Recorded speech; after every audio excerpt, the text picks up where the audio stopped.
Malcolm Jr. flying an extra 300. This is about a 33% scaled airplane. Powered by a DA Desert Aircraft 2-cylinder horizontally boost air-cooled engine. Not yet. Hold the applause. Hold it. Listen up. Hold the applause. Not yet. Just keep it going.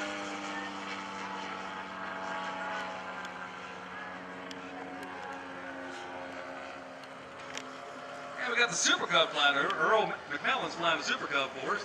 Let's give it up for Jason Flood, our Miracle pilot this afternoon.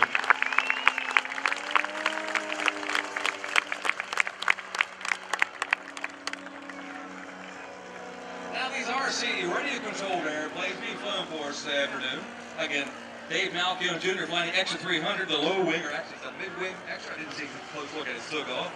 And Earl's flying the Super Cub. It's a quarter-scale Super Cub flying for us this afternoon. Again, these are scale airplanes. In other words, if you took that Super Cub flying from left to right now, multiply the size by 4, that would be a full-scale Cub. Dave Malcolm flying the extra 300, coming from left to right. Again, with about 150cc engine, rolling airplanes, pushes that side. Now, you can do about 30 negative G's in an RC airplane because you ain't in there. The airplane can take it, just push forward on that stick, and it's going to go up. RC aircraft are probably known for being way overpowered for the power-to-weight ratio, sometimes 2 to 1. 2 times the horsepower to the weight of the airplane, which means they can hover the airplane, just add power and climb out of it. All the full-scale guys would love to be able to do that.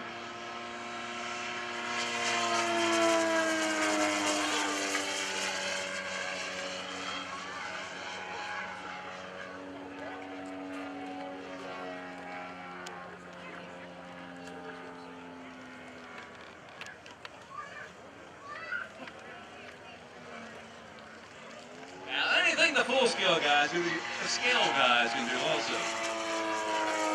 I think that's Gene Super Cub being flown out there by Earl this afternoon for us. Demonstrating a touch and go. As they demonstrate RC aerobatic radio-controlled airplanes. Now, it's come a long way in the years in RC aircraft. The radios, the batteries, the airplanes have been very, very sophisticated anymore. The receivers in the airplanes are now down to grams, not ounces, what they weigh. Weight is apparently, again, in the RC aircraft work just as it is in full scale. There's your inverted flat spin.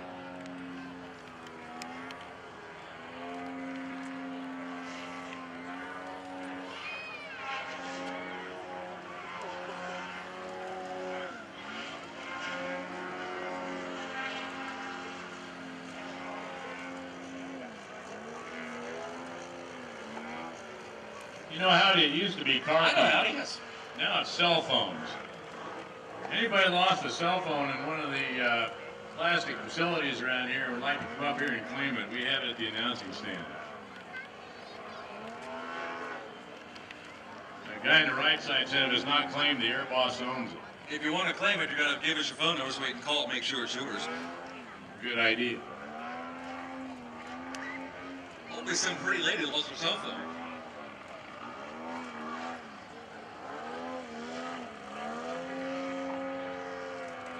Talking about the hover. Enough horsepower to stop the airplane's vertical climb, hanging on the prop, making all the horse pressure, not even full throttle on the airplane, it's hovering. And that's not easy. Trust me, that's not easy. Dave Malcolm Jr. been flying RC aircraft for years, his dad's the same way. And we're going to have a little treat later on the program for you with the RC aircraft. Not going to tell you what, when, till the time comes. John, the transmitters today have come from these pulse-type systems of sophisticated, ultra sophisticated transmitters and receivers on the airplane. It used to be 3 or 4 channels a lot. Now we're looking at 12 to 14, 20 channels on the transmitter. They all self-identify too. You used to have a little flag on the end of the radio antenna, so you didn't have the same crystal that somebody else has. Now you push a button that identifies, and there you go. They drop from 72 megahertz to 2.4 megahertz. System, just sophistication is great now. We have tax now. There's an F4U Corsair being flown by Dave Malcolm, senior flying for us this afternoon. Now, if you saw this is Little Skipper out here flying for us now. Now, do you know who Little Skipper is? Do you know who Skipper is, Mr. Airballs? Is who? There you go, from the movie Planes. Skipper is actually an FG-1 Corsair, and Skipper is in the movie Planes. Just like we have flying today, of course, Mr. Tom Duggan is FG-1 Corsair.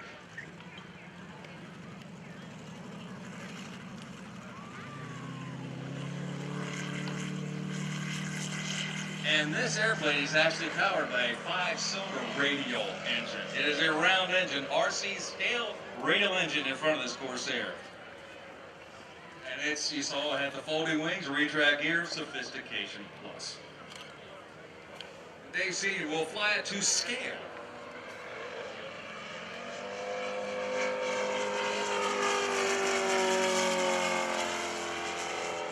And when I say fly to scale, you don't fly it so fast that it looks like a toy airplane. Fly at scale. Now you can get into RC modeling rather cheaply. Of course, we'll thank Horizon Hobbies out there, sponsor to Malcolm Products team of their flying force safety. That's Horizon Hobbies, not Horizon Services. Sorry, guys. It's Horizon Hobbies. I believe it's .com. You can get a hold of them on the internet.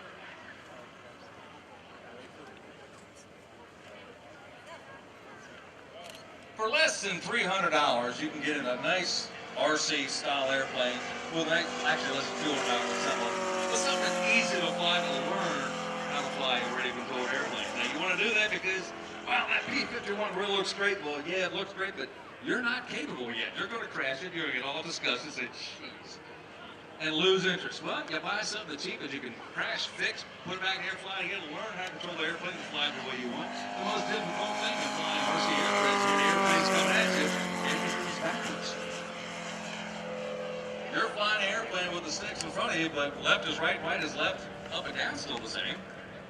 But everything's different. So you got to get used to that over a period of time.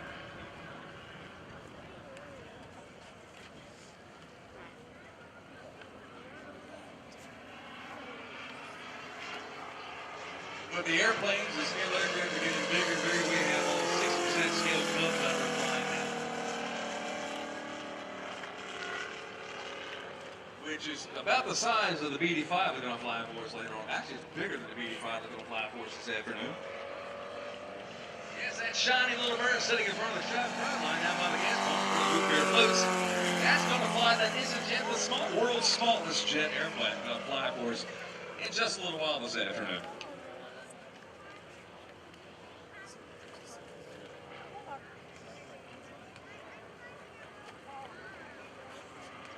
If you want to get interested in starting to fly RC aerobatic or RC aircraft, again, go to Horizon Hobbies, look at their website, look at their catalog, see what they have. There's a ton of stuff out there to learn to fly and buy airplanes. You can buy a transmitter that'll plug into your computer, buy the program to fly it on the computer. You can fly most any airplane you want on a computer.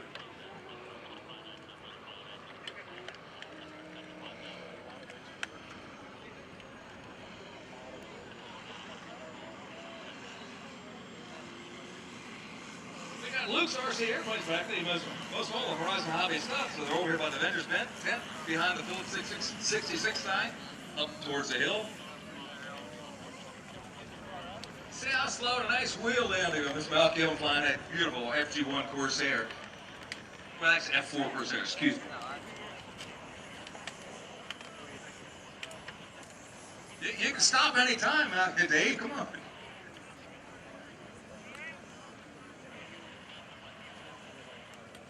Now, it was not a carrier landing, everything's fine.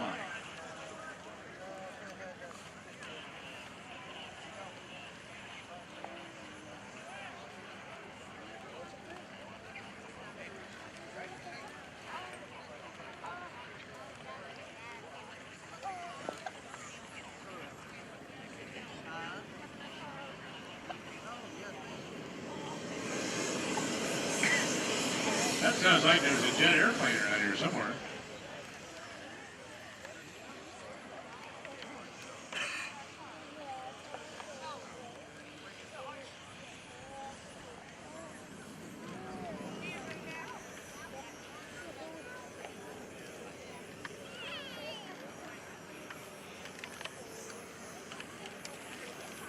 Now this is a BM Ultra Bandit. Yes, it's a jet engine. I'm saying jet engine. Yeah, a real jet engine. This Dave told me this afternoon that this jet engine, now you've seen Mr. Rossi, the jet man, fly. He flew in Oshkosh, which was really unique. If you saw the big screen, you got to watch it fly from the ground. You saw a little speck going across the sky. But this is one of the 4 engines that are on Rossi's jet man's wing, flying for us this afternoon. And this is Dave Malcolm Jr. flying the Ultra Panda this afternoon. Now this airplane, this jet engine on board that airplane has 50 pounds of thrust. Now you look at that airplane with 50 pounds of thrust, you look at Justin's BD-5 jet down here with 265 pounds of thrust, and he's going to get in it. Now this aircraft is capable of excess of 200 miles an hour, which is not legal. We'll put it right to the 200 mile an hour limit down the runway for us. But when you find a crowd, AMA rules say you have to be under 200 mile an hour or 200 mile an hour and under.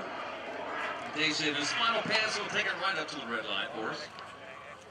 Now, when you're flying something this fast, you've got to be just as fast with the eye and hand control to maintain the airplane where you want it. This aircraft weighs about 53 pounds, I believe it is. So he's got almost a 1-to-1 power ratio with 50 pounds of thrust and a 53-pound airplane. So he can fly vertical almost indefinitely. Now, the radios on the aircraft, again, like I said, are so sophisticated anymore that it's not a line of sight thing anymore. The airplane, you'll still have radio control, but you won't be able to see it. You'll still be able to control it, not knowing what it's doing.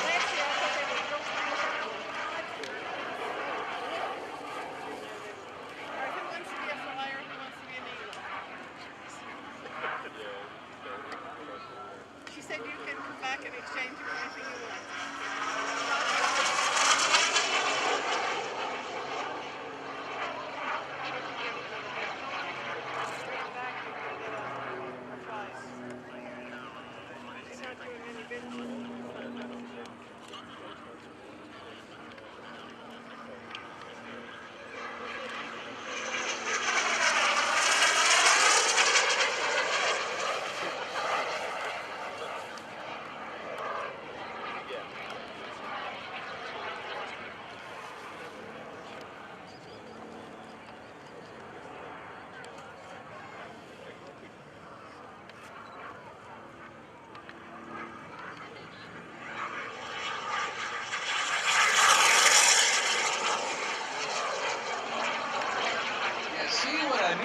Speed? That's why I thought they were real people last year.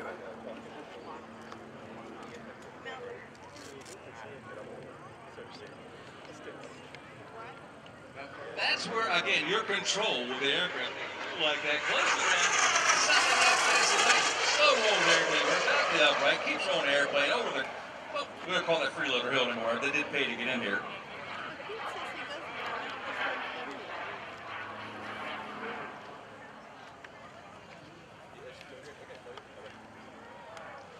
You know, it's interesting. Somebody just walked up and said, you know, how much something like that cost.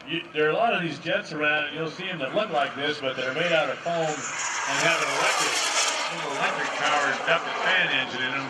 That's one sort of thing for a few $100s. This one has got a real jet in it, and it's kind of 10 times that. You look at the sophistication inside the airplane alone, the tubing, the ductwork, electronics, just to make this engine work. So they used to start them on propane and switch them over to kerosene or jet fuel in the airplane. These newer jets are starting under jet fuel or kerosene in the aircraft.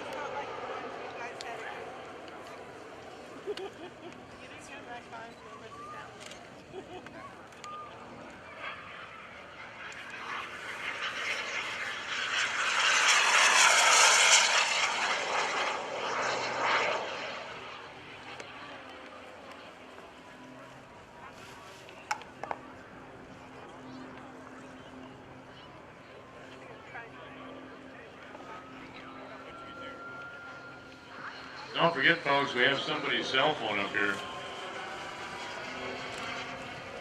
You know, Howdy, one thing we haven't had any lost parents yet today. The kids are getting better, aren't they? Sticking with the parents. Yeah, usually somebody comes up here with a crying child saying, my parents are lost.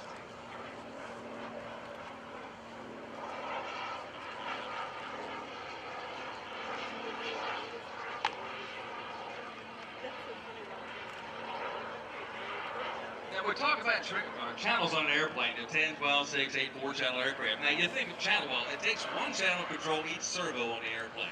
That lets you link the servos together.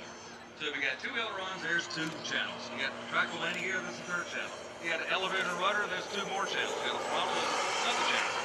If you have smoke, there's another channel. If you have a tail hook, when the airplanes do, we get realistic with them down to scale. I have a tail hook on the aircraft. Now, lots of times I'll have 2 servos operating 1 control surface. Doubles up again. So we can start adding up what it takes to put one of the airplanes in the air. A 10-channel radio is about what it takes to fly some of these models I see flying for us this afternoon. Yes, you can fly them on 2 channels. Go to Rise and Hobbies and talk to them. Run over here to Luke's RC planes, talk to them, they can get you set up. You mean this has got more than just one radio on the rubber band that we're used to? It's a real good rubber band.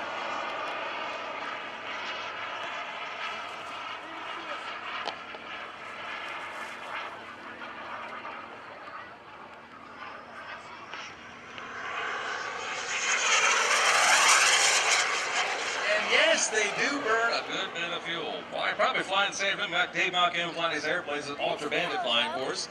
Will probably burn about a quart of fuel, which is on flying this afternoon. Jet engines are not very efficient at low altitude. Go up high, get them moving good, that's when they become more efficient.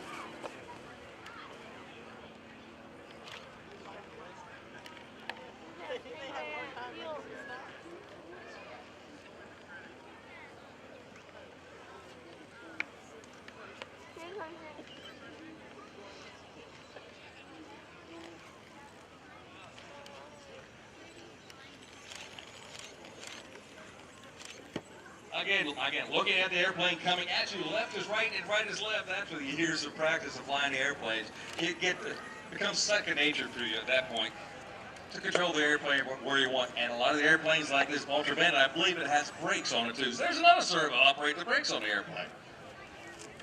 Sophistication has gone way out the roof with RC aircraft.